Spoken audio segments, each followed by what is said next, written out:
बिहार प्राथमिक शिक्षक भर्ती में बीएड शामिल को लेकर बिहार सरकार की तरफ से सुप्रीम कोर्ट में जो याचिका लगाई गई, एसएलपी दायर की गई, उस याचिका की सुनवाई सुप्रीम कोर्ट में कब हो सकती है? बिहार सरकार सुप्रीम कोर्ट में बहुत तेजी से उस याचिका पर काम कर रही है। जिस प्रकार से क्या क्या अपडेट हुए उन तमाम बातों को लेकर इस वीडियो में चर्चा करूंगा। इसी के साथ इस बात पर भी चर्चा करूंगा कि डीएलएड की क्या रणनीति है, क्या हो सकता है। बीपीएससी के चेयरमैन का एक बयान वायरल हो रहा है सोशल मीडिया पर। वो बयान सुनाऊंगा कि वो बयान क्या कह रहा है। उस बयान के बाद कुछ सवाल पूछूंगा, कोर्ट के मामलों से हटकर सामान्य सवाल। वो कौन से बयान है जो बीपीएससी चेयरमैन जी के बयान वायरल हो रहे हैं, और कई प्रकार के बीपीएससी ने समय समय पर नोटिस भी जारी किए थे, उन नोटिस पर भी सवाल पूछूंगा। इन तमाम बातों को लेकर इस वीडियो में चर्चा करूंगा। आप वीडियो पूरा जरूर देखें। यदि आप मेरे चैनल पर पहली बार जुड़े हैं तो चैनल को सब्सक्राइब जरूर करें, ताकि लेटेस्ट जानकारी सभी के पास पहुंचे, और शेयर करें तमाम ग्रुपों में, ताकि सभी के पास जानकारी पहुंचे, कोई भी गुमराह नहीं हो। बिहार सरकार सुप्रीम कोर्ट में प्राथमिक शिक्षक भर्ती में बीएड शामिल करने को लेकर पहुंच गई। पहले पटना हाईकोर्ट में एप्लीकेशन लगाई, अब सुप्रीम कोर्ट पहुंच गई। पटना हाईकोर्ट और सुप्रीम कोर्ट में क्यों लगाई, इन बातों को लेकर मैं 2 से 3 वीडियो बना चुका हूं, इसलिए आप मेरे चैनल पर जाकर के वो वीडियो आप देख लीजिए। बार बार उनको एक्सप्लेन करने की जरूरत नहीं है। अब बात आती है कि बिहार सरकार ने सुप्रीम कोर्ट में लगाई हुई याचिकाओं में जो अपने डिफेक्ट जो आए थे, वो सारे डिफेक्ट 30 सितंबर 2023 को सारे डिफेक्ट दूर करवा लिए। वो आपके स्क्रीन पर है। 25 सितंबर 2023 को सुप्रीम कोर्ट में बिहार सरकार एसएलपी दायर करती है। उसके बाद 27 सितंबर को सुप्रीम कोर्ट से डिफेक्ट आते हैं फाइल में।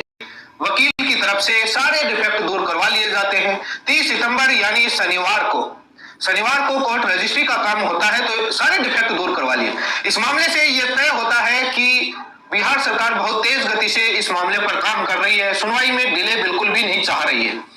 लेकिन सुनवाई कब हो सकती है, इस बात पर भी चर्चा करूंगा, और बीपीएससी के चेयरमैन के बयान पर भी। सोमवार को पता लगेगा कि सुनवाई की डेट क्या तय होती है, क्योंकि सुप्रीम कोर्ट सोमवार को खुलेगा। खुलते ही पता लग जाएगा, क्योंकि एसएलपी नंबर जनरेट हो गए, अब तारीख मिलना है, तो सोमवार को तय हो जाएगा कि कब सुनवाई हो सकती है। वैसे बताऊं तो सुप्रीम कोर्ट में सोमवार और शुक्रवार को फ्रेश मैटर की हियरिंग होती है, तो सोमवार को पता लगेगा। तो जो संभावना है, जो मेरे अनुमान के हिसाब से, जो वहां पर जो रोस्टर के नियम है उनके मुताबिक आने वाले वीक के शुक्रवार को इस मामले की सुनवाई हो सकती है।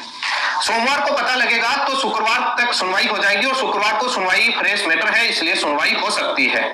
बाकी सुप्रीम कोर्ट की वेबसाइट पर जैसी अपडेट आएगा आपको इस यूट्यूब चैनल पर मिल जाएगा, इसलिए आप सब्सक्राइब करे रखें ताकि लेटेस्ट जानकारी मिलती रहे।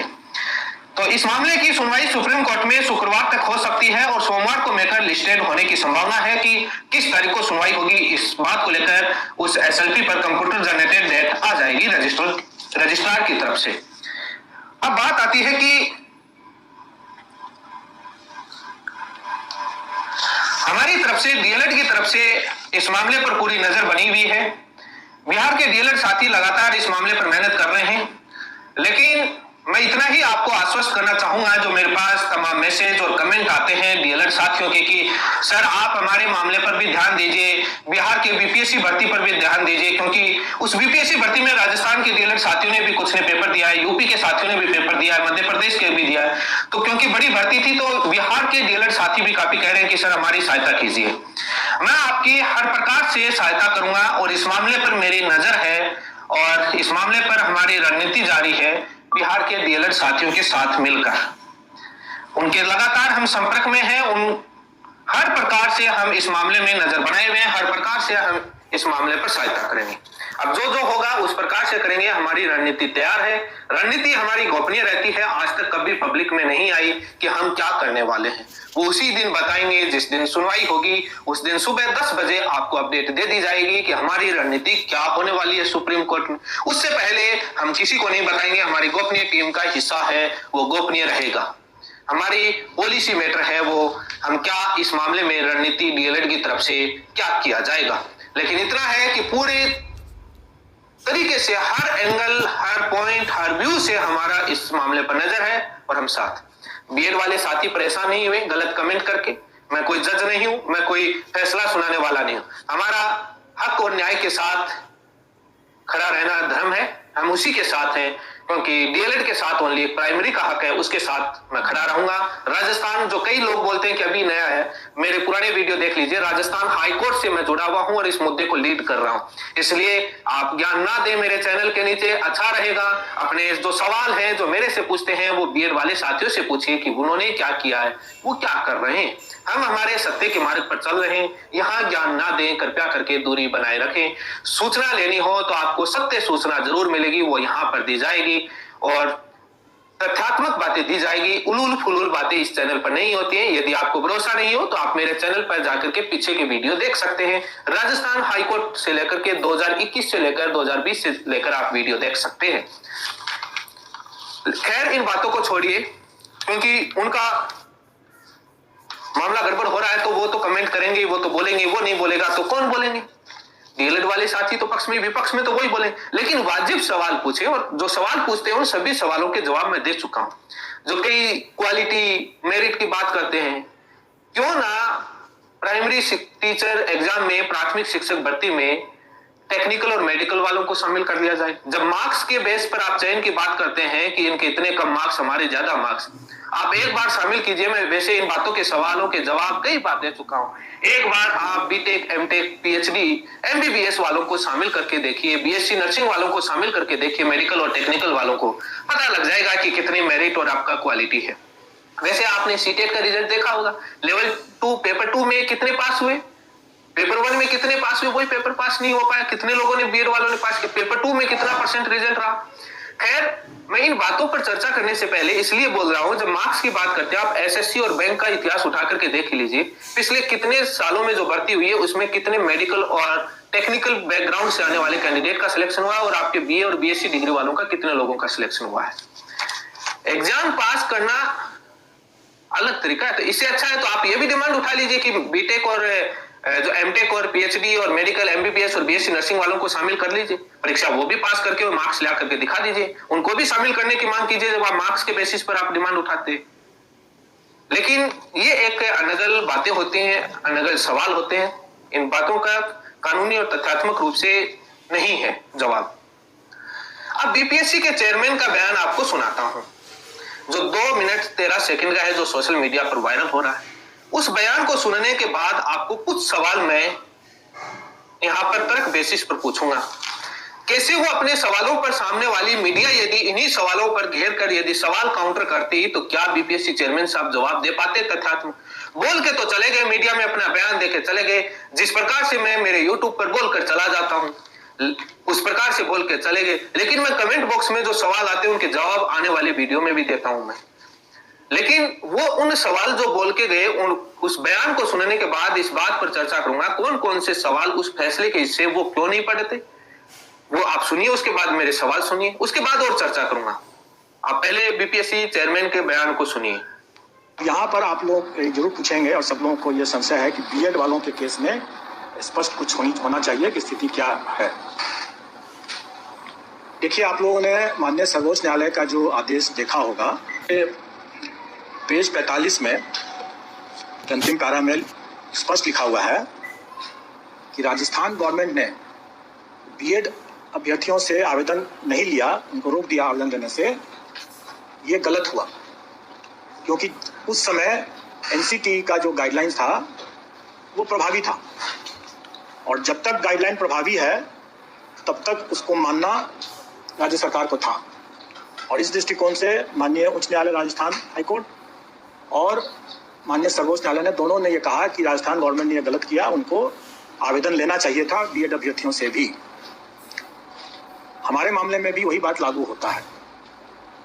जिस समय हम लोगों ने आवेदन आमंत्रित किया उस समय ये बीएड अभ्यर्थी पात्र थे, योग्य थे, और इसलिए उनको आवेदन आमंत्रित करने का मौका दिया गया और उन्होंने आवेदन दिया भी। उसी में आगे माननीय सर्वोच्च न्यायालय ने यह भी आदेश दिया है कि ये एक एस्टैब्लिश प्रैक्टिस है, सेट प्रिंसिपल्स ऑफ लॉ है, कि कोई भी वैधानिक संस्था द्वारा कोई एक वैध विधिवत कोई एक आदेश निर्गत होता है तो वो तब तक प्रभावी होता है जब तक कि वो रद्द नहीं हो जाए किसी कोर्ट के आदेश से या किसी अन्यथा। तो इसका मतलब यह हुआ कि 11 तारीख के पहले वो आदेश प्रभावी था एनसीटी का, और उसमें जो भी अधिकार उस सर्कुलर के बेसिस पर जो भी अधिकार लोगों को मिला वो अधिकार सुरक्षित है। आप सभी ने बीपीएससी चेयरमैन के बयान को सुना। उसमें से मोटा मोटी तौर पर जो बातें हैं वो मैं उल्लेखित करता हूं, बाकी आपने बयान सुना है वो है। उनका कहना है कि जो प्राथमिक शिक्षक भर्ती है उसमें बीएड वालों के केस में संशय को लेकर आप सवाल पूछेंगे, मीडिया को बोल रहे हैं, मैं उसको स्पष्ट कर देना चाह रहा हूं। वो सुप्रीम कोर्ट के 11 अगस्त के फैसले के पेज नंबर 45 में जो पैराग्राफ के लास्ट के बिंदु में जो उल्लेखित किया गया है उसको लेकर सवाल किया। उन्होंने कहा कि राजस्थान गवर्नमेंट ने रीट लेवल 1 में बीएड के आवेदन नहीं लिया, जो एक गलत था, और एनसीटी का गाइडलाइन सभी राज्यों के लिए बाध्यकारी होता है और वो प्रभावी था उस समय, तो राजस्थान सरकार के लिए बाध्यकारी था। एनसीटी का गाइडलाइन अधिसूचना प्रभावी थी, तो उन्होंने जो शामिल नहीं किया वो गलत किया। ये बात राजस्थान हाईकोर्ट और सुप्रीम कोर्ट दोनों ने अपने फैसलों में कहा है। ये बात मैं शुरुआत से मेरे चैनल पर बोलता आ रहा हूं, आपने बहुत बार सुना होगा। इस बात पर वो ये कहते हैं कि हमारे मामले में भी वही बात लागू होती है। जब हमने आवेदन लिया, विज्ञप्ति जारी की, तब हमने उन अभ्यर्थियों को पात्र माना क्योंकि एनसीटी की गाइडलाइन प्रभावी थी, राज्य सरकार के लिए मैंडेटरी थी, बाध्यकारी थी, इसलिए हमने उनको आवेदन का मौका दिया और इन्होंने पात्र थे, उन्होंने आवेदन किया।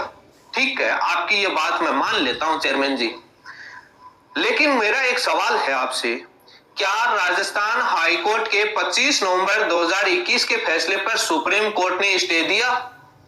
हाँ, ये मानता हूं कि मामला सुप्रीम कोर्ट में पेंडिंग था, मामला सब जुडिशरी में था, लेकिन सवाल ये पूछता हूं, सवाल ये बनता है, क्या राजस्थान हाईकोर्ट के 25 नवंबर 2021 के फैसले पर सुप्रीम कोर्ट ने स्टे दिया? क्या 17 मई 2022 के उस आदेश को पढ़ेंगे उन याचिकाओं में कनेक्टेड में जिसमें रीट 2022 L1 में सुप्रीम कोर्ट ने बीएड के आवेदन बढ़ने को भी इनकार कर दिया, कोई राहत नहीं दी? क्यों नहीं दी? क्योंकि राजस्थान हाईकोर्ट के फैसले पर स्टे नहीं था। इसका मतलब यह हुआ कि कानूनी परिभाषा चेयरमैन जी आप भी जानते हैं, आप भी समझते हैं, जब किसी हाईकोर्ट के फैसले पर स्टे नहीं होता है और हाईकोर्ट ने उस अधिसूचना को रद्द कर दिया, तो इसका मतलब वो अधिसूचना वैलिड स्थिति में तो नहीं थी। जब वैलिड स्थिति में नहीं थी तो वो प्रभावी कैसे थी? यदि प्रभावी थी तो पंजाब सरकार ने बीएड को बाहर क्यों किया? बीएड को ज्वाइनिंग दी तो नहीं पंजाब सरकार ने, राजस्थान हाईकोर्ट के फैसले को आधार माना, आपने कैसे दे दी? जब बाध्यकारी था तो राजस्थान सरकार ने रीट 2022 में बीएड को आवेदन क्यों नहीं बढ़वाया? कोर्ट ने भी अनुमति क्यों नहीं दी जब वो प्रभावी थी, मामला सुप्रीम कोर्ट में सब जुडिशरी में था? लेकिन इस बात का जवाब वो नहीं देंगे कि जब राजस्थान इसी सवाल में आगे उलझेंगे, वो आगे क्या कहते हैं?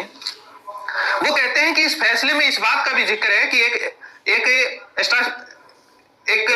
उन्होंने बोला है कि एस्टैब्लिशमेंट प्रैक्टिस है, एक स्थापित विधि है, और जिसमें वैधानिक संस्था कोई आदेश या कोई सूचना अधिसूचना जारी करता है वो तब तक लागू होती है जब तक कोई कोर्ट उसको रद्द ना कर दे।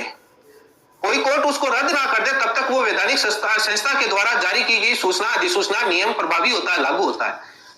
तो कोई कोर्ट के द्वारा, इन्हीं के बयान में इन्होंने जो बोला है उसी पर सवाल करता हूं, कोई कोर्ट के द्वारा उसको रद्द नहीं किया। क्या राजस्थान हाईकोर्ट ने उस अधिसूचना को रद्द नहीं किया?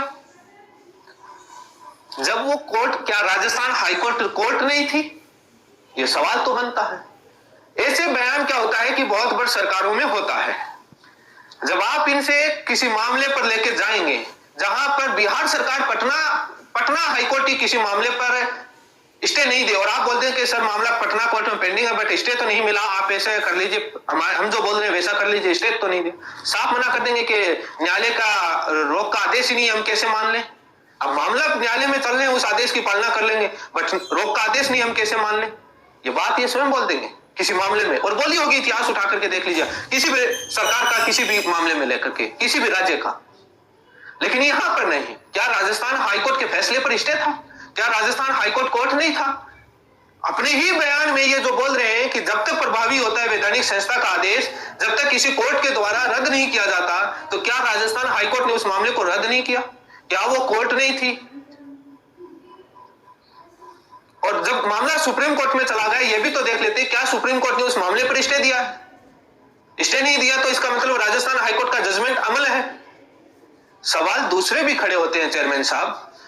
डीएलएड, बिहार के डीएलएड साथियों ने बिहार सरकार, एजुकेशन डिपार्टमेंट और बीपीएससी में जब ये विज्ञापन जारी हुआ था, तमाम ज्ञापन दिए थे आपको कि मामला सुप्रीम कोर्ट में पेंडिंग है और बिहार डीएलएड कैंडिडेट की तरफ से भी याचिकाएं लगाई गई हैं, इसलिए सुप्रीम कोर्ट के फैसले के अधीन आप अपनी भर्ती रखिए, वो लागू कीजिए।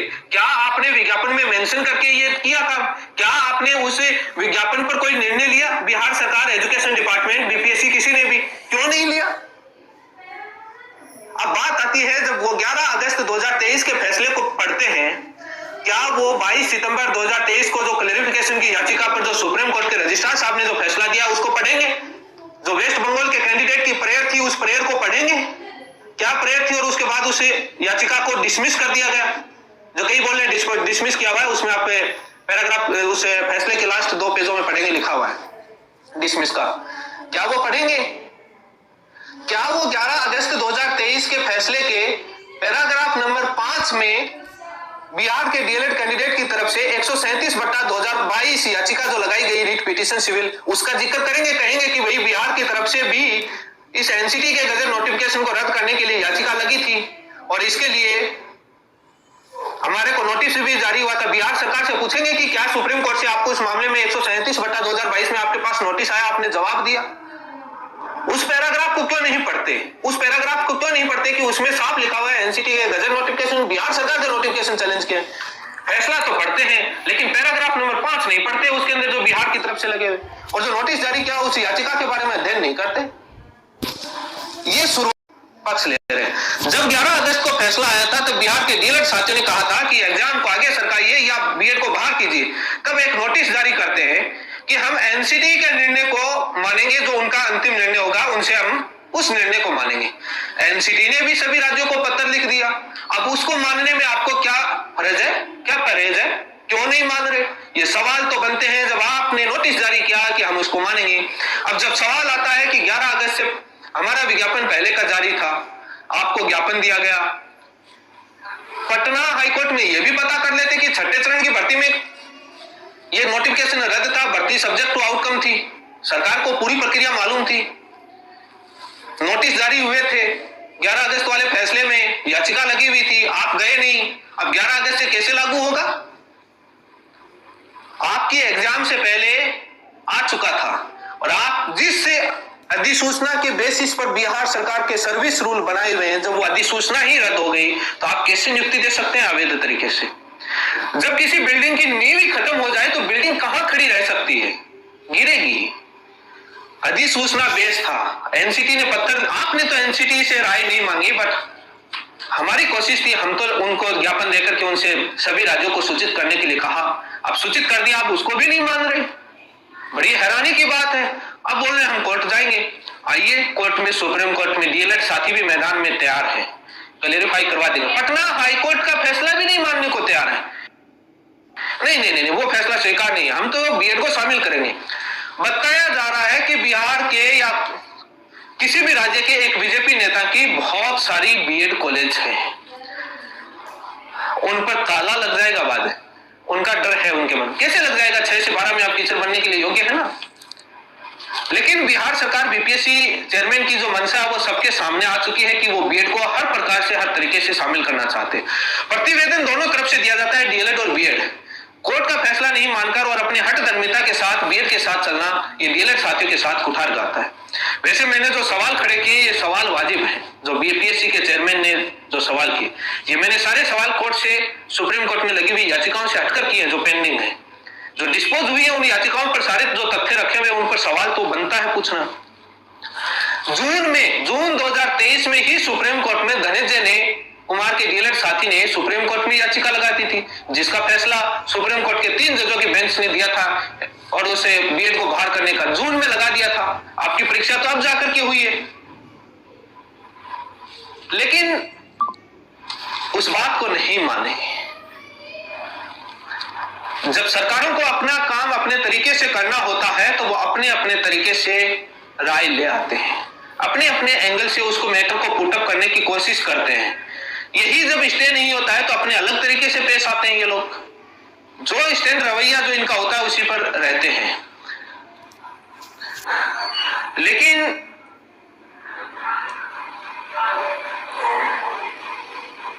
वो जो बीपीएससी के चेयरमैन कहते हैं कि 11 अगस्त 2023 के फैसले में जो अधिकार मिला वो इन बीएड साथियों का सुरक्षित है, क्योंकि वो 11 अगस्त से फैसला लागू होगा, उनका ये कहना है।